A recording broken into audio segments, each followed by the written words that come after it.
ஸ்ரீ குருப்பியோ நமக. குருர் பிரம்மா குருர் விஷ்ணுர் குருர் தேவோ மகேஸ்வரக குரு சாட்சாத் பரம் பிரம்ம தஸ்மை ஸ்ரீ குரவே நமக.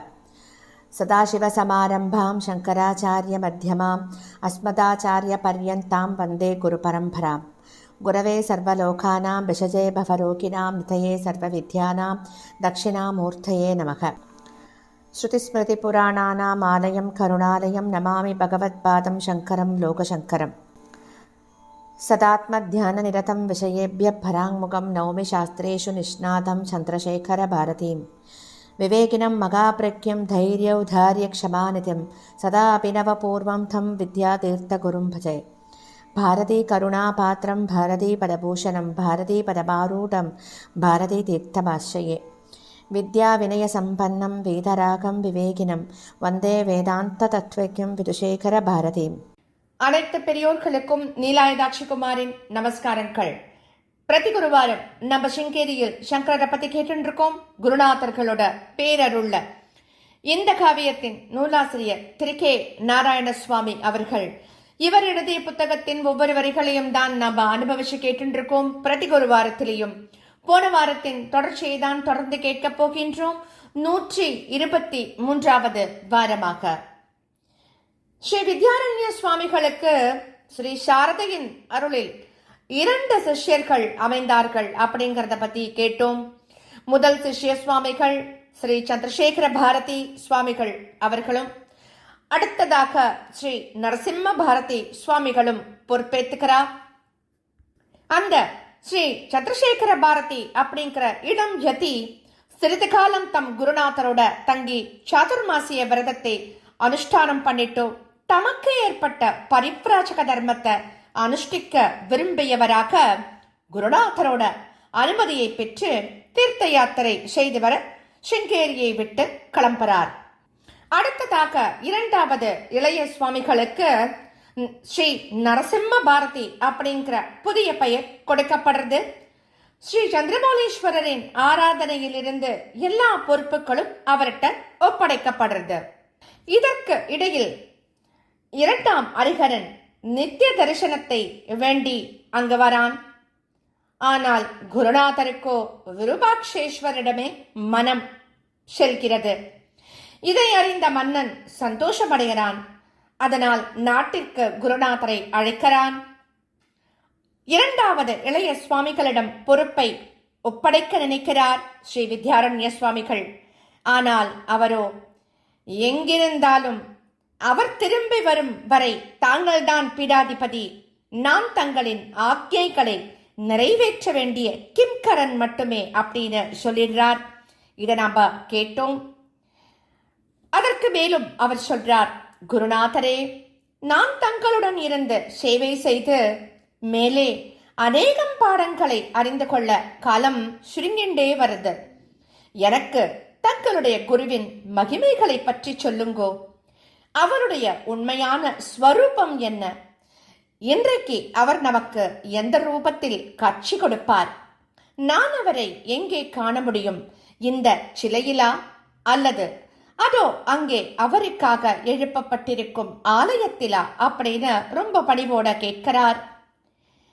இவரும் நினைக்கிறார். என்ன நினைக்கிறார்னா, ஆஹா, தன்னுடைய குருநாதரை ஸ்மரிப்பதற்கு இதுதான் நல்ல சமயம். அதனால் அவர் தம் இளைய சிஷ்யரை கூப்பிடுறார். வா, அவருடைய சந்நிதியிலேயே அமர்ந்து அவரை பற்றி பேசுவோம் அப்படின்னு அருகில அழைச்சு அமரச் செய்யறார் ஸ்ரீ வித்யாரண்ய சுவாமிகள். பக்கத்துல சிஷ்யர் உட்கார்ந்துக்கிறார். குருநாதர் கண்களை மூடிக்கிறார்.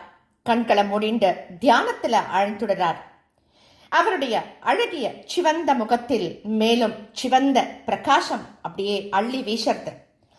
அவருடைய உள்ளத்தை தேடி வந்த ஸ்ரீ வித்யா தீர்த்தருடைய சாநித்திய விசேஷத்தால் தோன்றிய பிரகாசம்தான் அது அப்படிங்கிறத பக்கத்துல அமர்ந்து கொண்டிருந்த அந்த இளம் யதியான ஸ்ரீ நரசிம்மர் உணர்ந்துக்கிறார். தன்னுடைய குருவிடமிருந்து தான் பெறப்போகும் மகத்தான உபதேசத்தை ஏற்றுக்கொள்வதற்காக தன்னுடைய சித்தத்தை தூய்மையாக்கிக் கொண்டு காத்திருக்கார் அந்த இளம் யதி.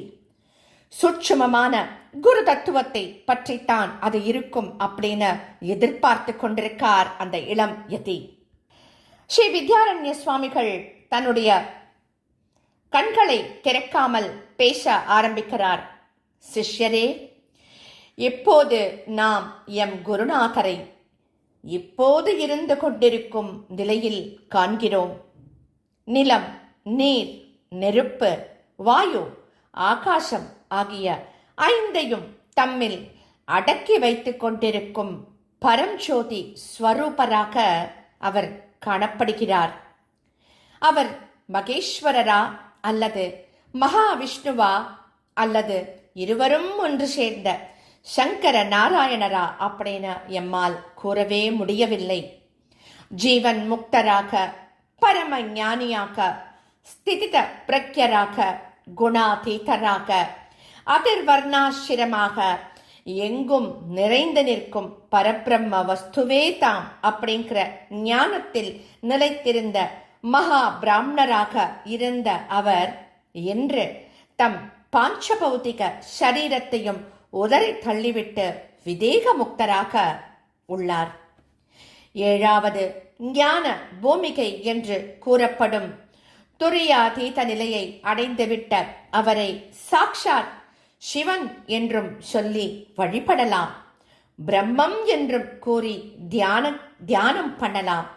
யாருக்கு எப்படி தோன்றுகிறதோ அப்படி பெயரிட்டு வந்தனம் செய்யலாம்.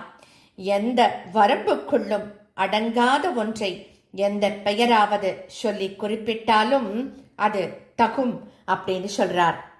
அவர் சொல்றார் தன்னுடைய சிஷ்யன்ட்ட, நரசிம்மா, எம் குருநாதர் குருக்களுக்கெல்லாம் குருவாக இருந்தவர். அவருக்கு சமமானவராகவோ அவரை விட உயர்ந்தவராகவோ யாருமே இருந்ததில்லை. தம்முடைய ஆசிரம தர்மங்களை கடைபிடிப்பவராக அவர் காணப்பட்டாலும் எல்லா வர்ணாசிரம தர்மங்களுக்கும் மாயையினால் தேகத்தில் கல்பிக்கப்படுகின்றன என்பதையும், ஞான ரூபமாக உள்ள ஆத்மாவிடம் அவற்றுக்கும் எந்த சம்பந்தமும் இல்லை என்பதை வேதாந்தத்தால் நன்கு அறிந்தவர் அவர். ஆத்மா கர்த்தாவாகவும் இல்லை, போக்தாவாகவும் இல்லை. கர்த்திருவம், போக்திருத்துவம் இரண்டையும் அளிப்பதும் அந்த ஆத்மா இல்லை. சத்தியம், ஞானம், அனந்தம், ஆனந்தம் ஆகியவற்றை தம் ஸ்வரூபமாக கொண்ட பரபிரம்மே ஆத்மா என்கின்ற ஞானத்தை பெற்றிருந்தார் அவர். அவர் வேதங்கள் கூறும் கர்மாக்களை பற்றிய அனைத்து ஞானத்தையும் பெற்றிருந்த வேதவித்து. அதே போல உபனிஷத்துக்கள் போதிக்கும் உயர்ந்த பிரம்ம ஞானத்தையும் பெற்றிருந்த வேதவித்தும் அவர்தான். மாயையால் மயக்கப்பட்டிருக்கும் சாதாரண மானுடர்கள் எம் குருநாதரை போன்ற ஆத்ம ஞானிகளின் ஸ்வரூப நிஷ்டையை ஒரு காலம் அறிந்து கொள்ளவே முடியாது. இப்படி தம்மையே மறந்தவராக ஸ்ரீ வித்யாரண்ய சுவாமிகள் எவ்வளவு வர்ணனைக்கும் அடங்காத தம் குருநாதரின் மகிமைகளை வர்ணித்துக் கொண்டே போன போது அவருடைய குரல் மெல்ல மெல்ல அடங்கிறது. சுற்றுச்சூழலையும் சூரியன் அஸ்தமித்து இருள் பரவிவிட்டதையும் அறியாதவராக தியான சமாதியிலேயே ஆழ்ந்துட்டார் ஸ்ரீ வித்யாரண்ய சுவாமிகள். தம் குருநாதரான ஸ்ரீ வித்யாசங்கர தீர்த்தரிடம் ஸ்ரீ வித்யாரண்ய சுவாமிகள் கொண்டிருந்த ஆழ்ந்த பக்தியே அவரை ஜீவன் முக்தி விவேகம் என்கின்ற அபூர்வமான நூலை எழுத தூண்டியிருக்க வேண்டும் அப்படின்னு பல அறிஞர்கள்லாம் நமக்கு சொல்லியிருக்கா. ஸ்ரீ வித்யாரண்ய சுவாமிகள் எழுதி உலகிற்கு அளித்த பல கிரந்தங்களில் ஜீவன் முக்தி விவேகம் மிக முக்கியமான ஒன்றாக கருதப்படுறது. ஸ்ரீ சூத சம்மிதை, லகுயோக வாசிஷ்டம் முதலிய கிரந்தங்களிலிருந்து ஜீவன் முக்தரின் லட்சணங்களை கூறும் பல ஸ்லோகங்களை ஸ்ரீ வித்யாரண்ய சுவாமிகள் தமது நூலில் குறிப்பிட்டு அவற்றுக்கு விரிவுரை கூறுவது போல எழுதியிருப்பதை அறிஞர்கள்லாம் நமக்கு சுட்டி காட்டியிருக்கா. ஸ்ரீ குருவம்ச காவியத்துல ஸ்ரீ வித்யாரண்ய மகா சுவாமிகளின் விதேக முக்தி ரொம்பவும் சுருக்கமா சொல்லப்பட்டிருக்கு. அவர் இரண்டாவது ஹரிஹர மன்னனோடு பம்பாபுரிக்கு செல்கிறார். அவனால் நித்தியம் வணங்கப்படுறார். அவனுக்கு அத்தியாத்ம வித்தையை உபதேசம் பண்றார். காலம் இப்படி கழிந்து கொண்டிருக்கையில் ஸ்ரீ வித்யாசங்கரரை தியானித்தவாறு அழிவற்ற அமிர்த நிலையை அடைந்தார். எளிமையான பதங்களை கொண்ட ஒரு 3 ஸ்லோகங்கள் சொல்லப்பட்டிருக்கு. அந்த ஸ்லோகங்களை நாம் படிக்கும் போது அது நம் உள்ளத்தை பிழிந்துவிடும் நிலையில் உள்ளது. ஞானிகள் ஜீவன் முக்த நிலையில் உலகில் உலவி வரும் போது அவர்கள் நம் கண்களுக்கு புலப்படுகிறார்கள்.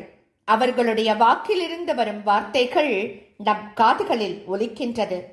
ஒரு ஞானி அந்த நிலையை கடந்து துரியாதீத நிலையை அடையும் போது உலகினர் அவர் சித்தி அடைந்து விட்டார் என்று சொல்லி நம்மை சமாதானப்படுத்தி விடுகிறார்கள்.